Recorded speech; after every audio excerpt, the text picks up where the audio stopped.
Welcome back to the Deep Dive. Today we have a really targeted mission. We're aiming to dive deep into the actionable appendices of a leadership roadmap.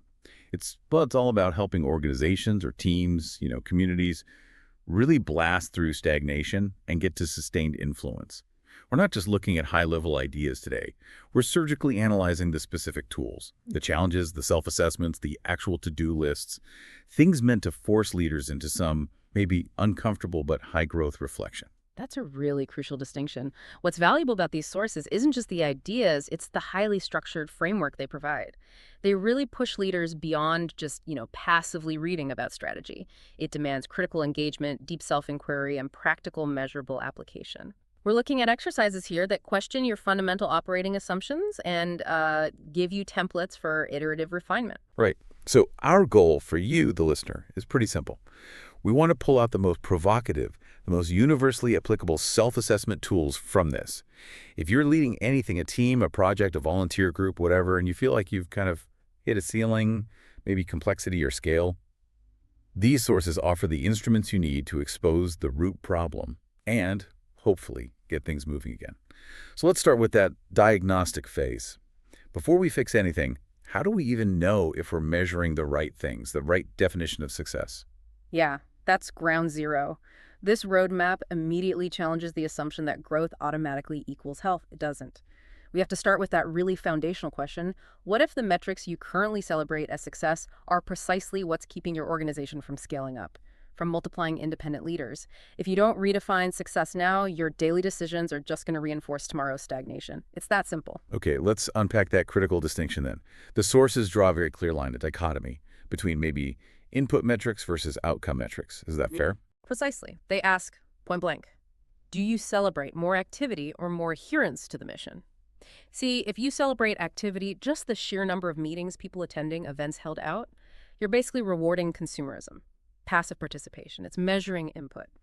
But if you celebrate reproducible adherence to the mission, meaning people independently taking action, mentoring others, truly demonstrating the core values, then you reward long-term maturity and potentially exponential multiplication. That distinction fundamentally changes the culture, the DNA of your whole organization. It also forces a brutally honest personal reflection, doesn't it, on what you define as fruitfulness.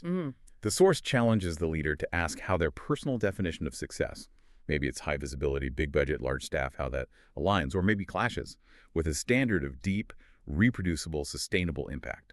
If your definition is based on those external kind of vanity metrics, that visibility often conflicts with the quiet internal stability you need for real long-term systems growth.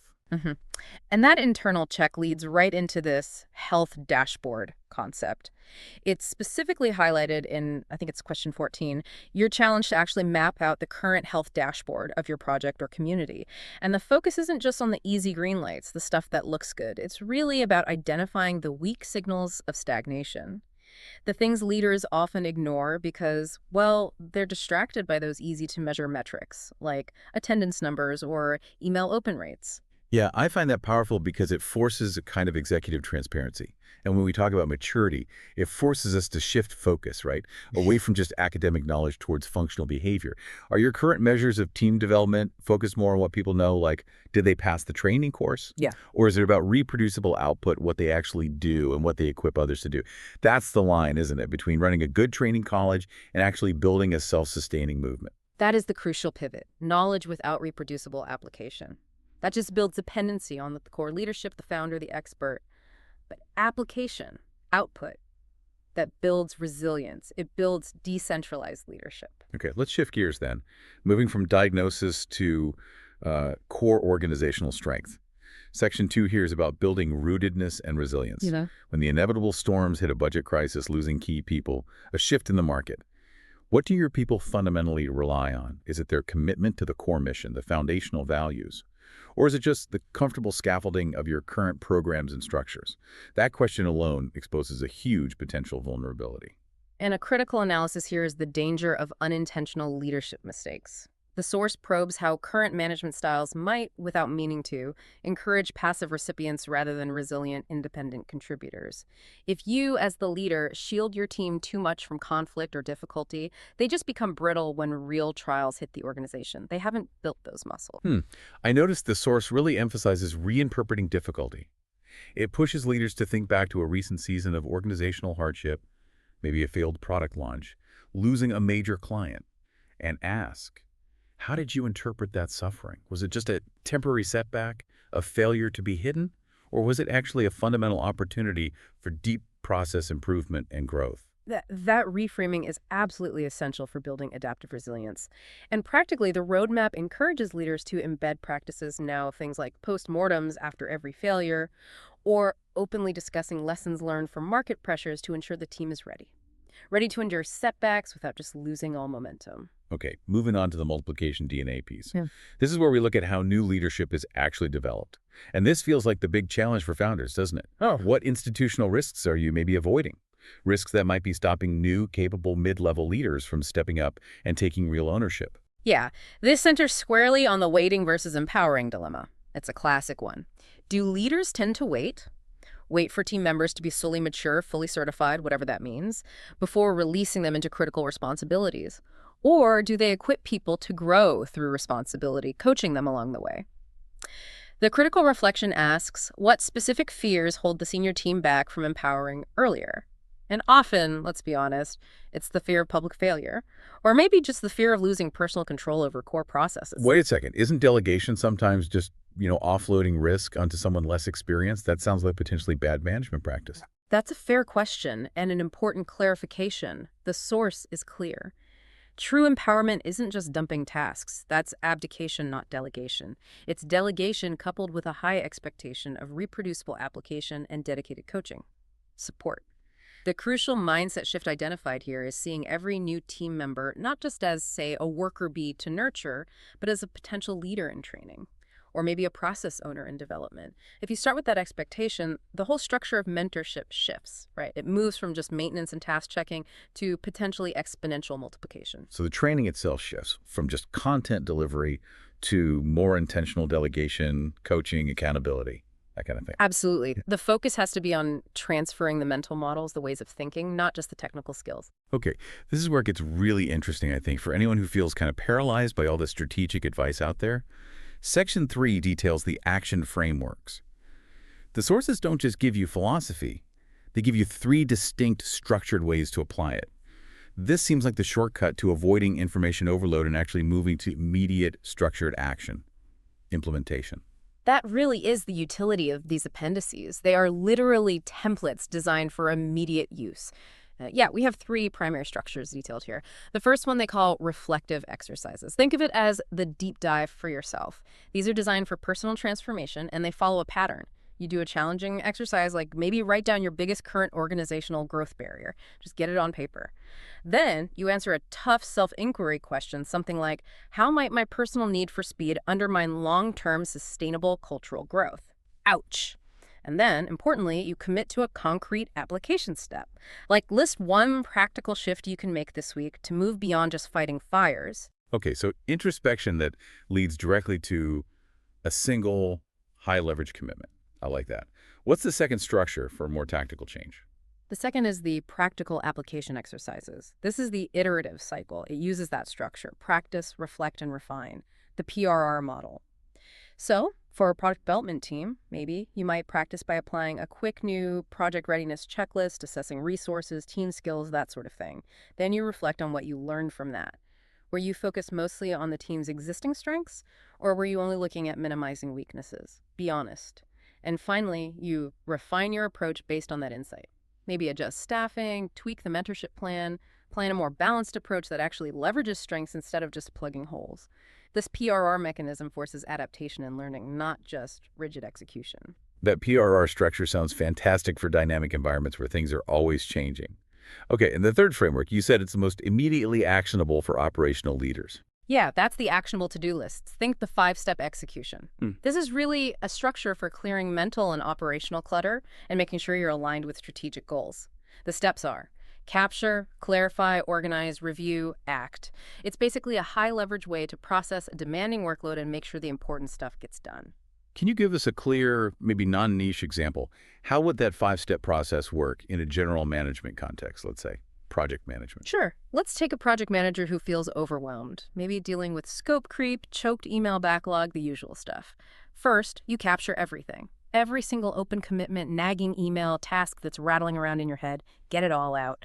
Second, you clarify each item. What is this thing? Is it a real project? A single action item, just reference material?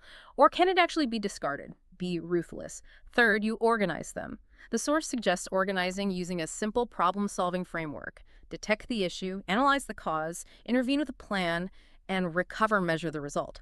You sort of slot your captured items into those buckets. Okay, so if I capture, say, a complaint from a client, Yeah. I analyze the cause, create an intervention plan, fits right in. Exactly. Fourth, you review. Look at the organized problems. Which ones are draining the most collective energy without making real progress? This step is crucial for spotting those low-return activities that just suck time. And finally, you act. Pick one specific high-leverage challenge and apply that framework within a defined time frame. Don't try to boil the ocean, just act on one. It systematically breaks down those complex, anxiety-inducing problems into discrete, manageable tasks. I really appreciate how these action frameworks push belief into actual behavioral integration. A great example of that you mentioned is the value in the ordinary reflection, I think, from Chapter 4, where you write out your daily routine commute, team lunches, family time, whatever, to see where your core values are naturally integrated versus where they feel kind of compartmentalized, only showing up in formal meetings. And the action is to design a core value integrated habit around one ordinary activity, making sure your leadership persona is consistent, not just a role you play at work. It's all about closing that gap, isn't it? Ensuring the organization's stated values are actively witnessed and practiced in the everyday rhythms. Closing the gap between the mission statement on the wall and the actual Monday morning behavior. Let's move to the fourth section. This is maybe the most challenging assessment: sustainability and legacy. The source asks, what might be the most brutal question for any founder or long-term leader? What hidden dependencies exist in your community? And crucially, how would removing yourself from the picture expose them? Ah, yes, the letting go exercise. This is absolutely essential if you want to create a scalable movement, not just a successful local project that depends entirely on you. The sources prompt you to actually draft an exit strategy. Imagine you had to step away from your organization tomorrow, cold turkey. The goal is to identify what critical functions and processes would actually remain strong without you. And, maybe more importantly, what organizational components would likely collapse within, say, 6 months. Oof. That fear of collapse is a massive indicator, isn't it, of a centralized, probably unhealthy leadership posture. The immediate concern is, if the systems fail without the founder, then the founder is the system, which isn't scalable. That's the core tension right there. The reflection asks, how much of the current operational structure really depends on your personal presence, your charm, your specific decision-making style, versus how much relies on reproducible systems and empowered, decentralized local leaders? Question 16 in the discussion list is pretty stark. If you stepped away today, would your organization survive, thrive, or just collapse? The honest answer dictates your current leadership effectiveness in building something lasting. Ultimately, this brings us right to the legacy question, doesn't it? Which is more important to you personally.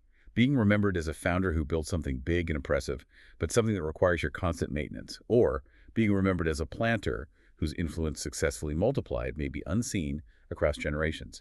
That feels like the fundamental choice between control and true, sustained, decentralized movement. And the whole purpose of legacy planning, according to these sources, is exactly that. It's ensuring that the leadership style you employ today will leave a legacy of faithfulness. By faithfulness, they mean systems that can reliably reproduce leaders and output on their own, not a legacy of dependency for the organization of tomorrow. That's a really powerful way to encapsulate this whole deep dive. We started by redefining success, shifting from just measuring activity to measuring decentralized mission adherence.